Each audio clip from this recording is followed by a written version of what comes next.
आज वो सारे नारे, सारी कविताएं, सारे गीत, सारे अशआर जो हमने पढ़े हैं, सुने हैं और सुनाए हैं, वो पिछले कुछ दिनों में हमने जिए भी हैं। और वो इस देश की उस आवाम के वजह से जिए हैं, उस देश की वो आवाम जिसकी सरकार उसे खाक में मिलाने की पूरी कोशिश करती है, लेकिन वो खाक बनकर उड़ जाता है और उनके ही आशियाने में जाकर अपनी बात मनवा कर वापस उड़कर आता है।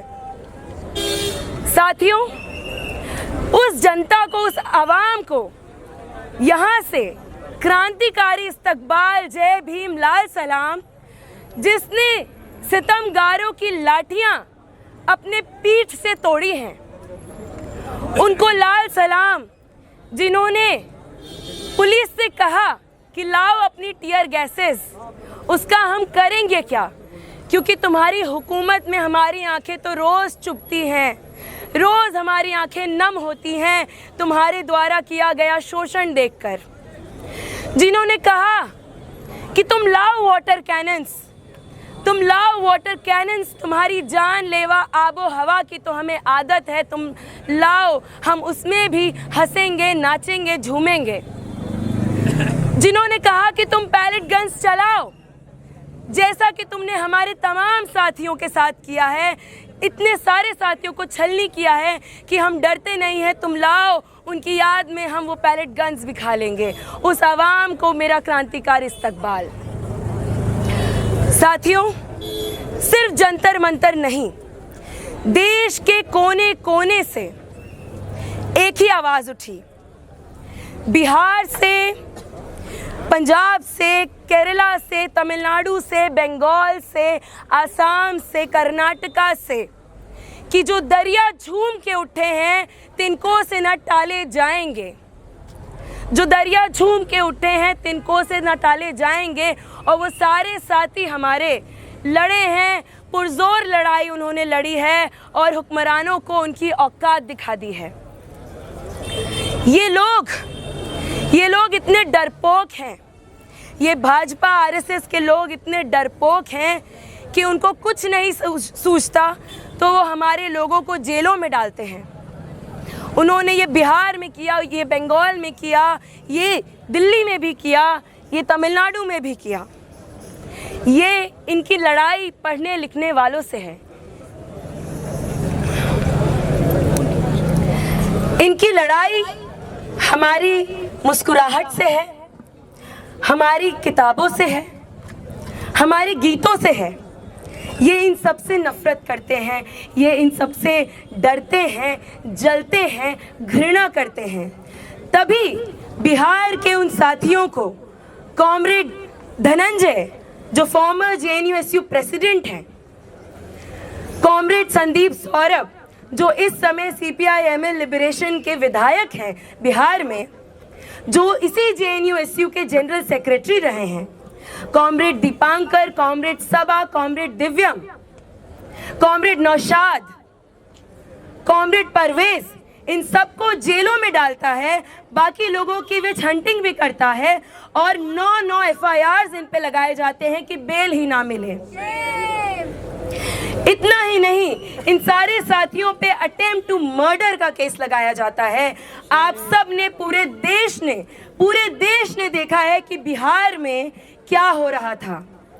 बिहार की जनता सड़कों पर अपने साथियों को सॉलिडारिटी देते हुए इनके वाटर कैनन्स भी हंसते हंसते खा रही थी। ये हो रहा था, ये साथी जब सड़कों पे निकलकर अपनी आवाज़ बुलंद कर रहे थे, अपने शिक्षा का अधिकार मांग रहे थे, तब इन पे अटेम्प्ट टू मर्डर का केस लगा है। मुझे लगता है ये अटेम्प्ट टू मर्डर का केस शायद आरएसएस बीजेपी के सपनों का मर्डर का केस हो सकता है। शायद इनका जो फर्जी अमृतकाल चल रहा है उसके मर्डर का केस हो सकता है। इनको बहुत तकलीफ हुई कि लोग इनके सामने मुस्कुरा कर लाठियां खा रहे हैं। सिर्फ इतना ही नहीं, बंगाल में 11 लोगों को जेल में डाला जाता है, जिसमें से 10 लोग मुसलमान होते हैं। 11 में से 10, और उसके बाद शुभेंदु अधिकारी बेशर्मी से ये कहता है कि अभी 70 लोगों की फहरिस्त तैयार है, उनको भी जेल में डाला जाएगा। तो हम बीजेपी आरएसएस की सरकार को यहाँ से कह देते हैं कि सुनिए, आपने जो वादा किया था, आपकी फितरत तो हमें पता ही है, आप अंग्रेज़ों से कम नहीं है कि ट्रीटी कुछ करते हैं फिर जाकर आक्रमण भी खुद ही करते हैं, ये हमको पता है। लेकिन आपने भी देख ही लिया होगा कि इस दौर की जनता आपकी हर वादा खिलाफी का जवाब किस ढंग से देना जानती है।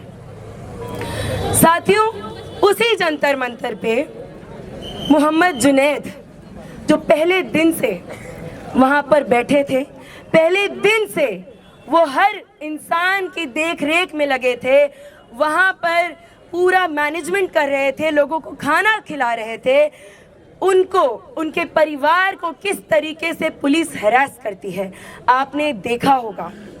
ये सरकार है। लगातार जामिया से स्टूडेंट्स आते हैं तो निज़ामुद्दीन के पास उनको डिटेन कर लिया जाता है। तमाम जिस तरीके से लेबरर्स के प्रोटेस्ट में इन्होंने ये किया कि यहाँ वहाँ बैठे हुए मजदूर जो शायद दूर दूर तक प्रोटेस्ट में नहीं थे, उनको भी उठा लिया कि एक डर का माहौल बने, और वही डर का माहौल ये बार बार बनाने की कोशिश कर रहे हैं उन लोगों पे जो इनके खिलाफ बोल रहे हैं, जो इनके अंडरस्टैंडिंग ऑफ इंडिया के खिलाफ बोल रहे हैं। आप देखिए कि शिक्षा का, ये पूरी लड़ाई शिक्षा की थी। ये लड़ाई कितनी जीत है कितनी हार है उसकी बात भी हम करेंगे, लेकिन इस घमंडी सरकार का घमंड चूर चूर हुआ। ये लोगों की जीत है, एकमात्र लोगों की ही जीत है। लेकिन आप देखिए उत्तर प्रदेश में अभी क्या हो रहा है। उत्तर प्रदेश में जौहर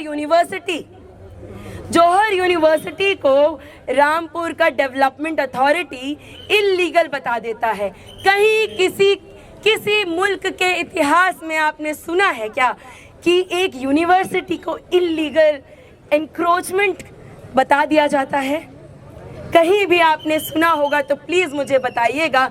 ये सिर्फ और सिर्फ एक फाशिस्ट रेजिम में हो सकता है कि एक पूरी की पूरी यूनिवर्सिटी की बिल्डिंग्स, 38 बिल्डिंग्स को इल्लीगल बता देते हैं। उसी यूपी में जो इन फाशिस्टों का सबसे प्यारा जगह है, वही वो जगह है जहाँ लगातार स्कूलें बंद कर दिए जाते हैं। करीब 1 लाख से ज़्यादा स्कूल बंद कर दिए गए हैं। लड़ाई इसकी है। धर्मेंद्र प्रधान का इस्तीफा हमारी विक्ट्री है। इस दौर में हम बिल्कुल उसको क्लेम करेंगे कि एक ऐसी सरकार जिसके सामने लगातार लोग हताश निराश बैठे थे, उन लोगों ने गीत गाए, नारे लगाए, नाचा भी और प्रधान का इस्तीफा भी लिया। मोदी को ट्विटर से इंस्टाग्राम पर भी लेकर आए। साथियों, अभी भी पूरी लड़ाई बाकी है। एनटीए, हम नरेंद्र मोदी को बता देना चाहते हैं कि जल्द से जल्द एनटीए को भी हटाना होगा, नीट को भी हटाना होगा, एनईपी को भी हटाना होगा, वीबीएसए को जो आप टेबल करना चाहते हैं उसको भी वापस लेना होगा। नहीं तो अभी तो ली अंगड़ाई है, आगे पूरी लड़ाई बची है। और हम सब अब अकेले नहीं हैं जिनको ये वीसी लूनेटिक फ्रिंज एलिमेंट्स कहती थी। लोगों ने दिखा दिया है कि यूनिवर्सिटीज़ के, जामिया के, जेएनयू के, डीयू के, अलीगढ़ के बच्चे लूनेटिक फ्रिंज एलिमेंट्स नहीं हैं। पूरी देश महाराज के सामने लूनेटिक्स हो गई है और हमें वो मंजूर है। हम नहीं खाएंगे मेलेडी, हम अपनी इस पागलपन को जिंदा ही रखेंगे। साथियों, लोग 6 जून से ये जो आंदोलन शुरू हुआ, हम जानते हैं फिर 20 तारीख से इंडेफिनिट सिट इन होता है, फिर 20 जुलाई को भूख हड़ताल भी टूटता है और 20 जुलाई को संसद मार्च होता है।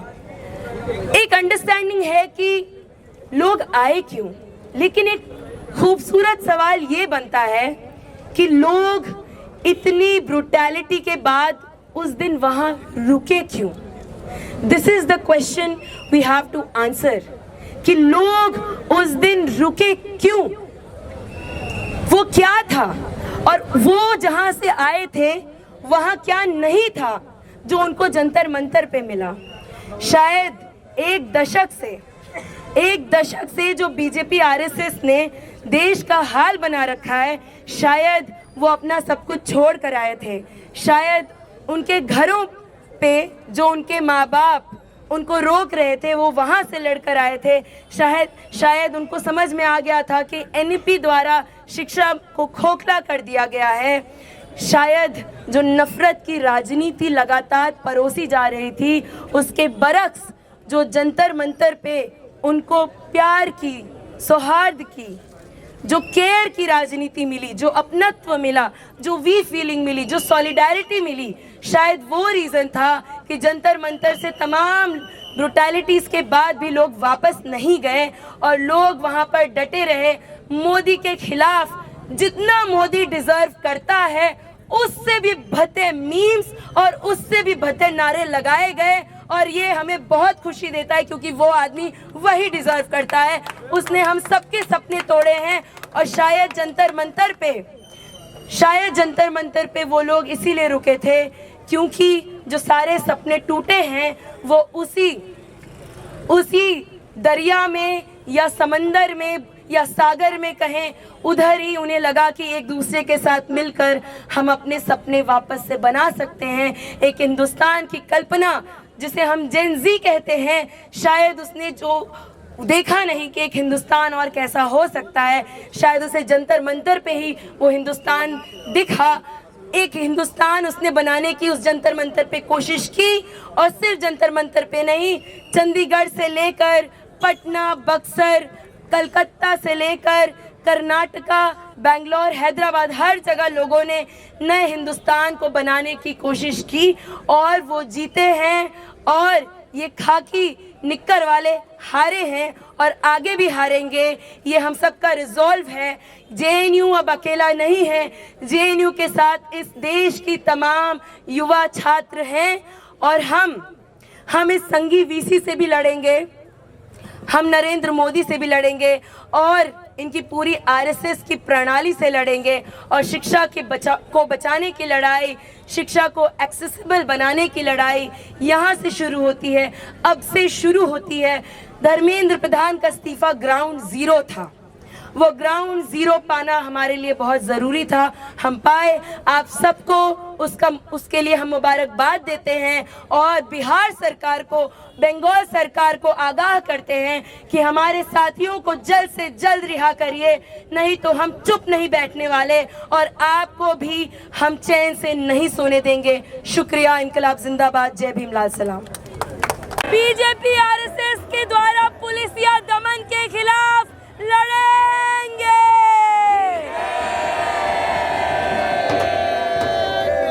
शिक्षा को बचाने की लड़ाई, शिक्षा के भगवाकरण और निजीकरण के खिलाफ लड़ेंगे।